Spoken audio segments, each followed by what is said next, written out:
Юрий Мельников. Нечаканы пассажир. Тихий летний вечер.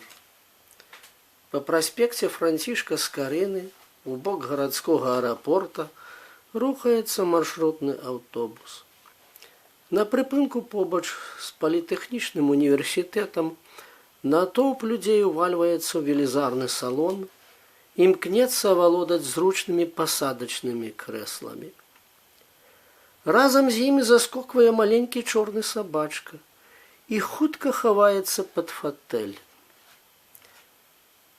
Цвёрдаю хадою ідзе кандуктар, не забываючы правяраць і прадаваць білеты.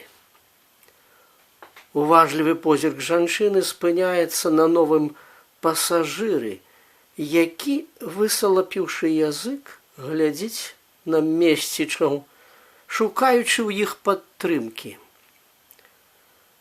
Грамадзяне, чый сабака?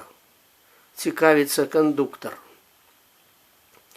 Цяжка сказаць, каму належыць цюцька. Уздыхае пенсіянер, заступаючыся за братоў нашых меншых.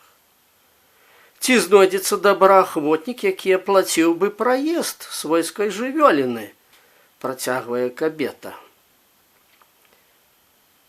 Не хвалюйцеся. Вось, бярыце 2000. Рупіцца маладзён з мабільнікам.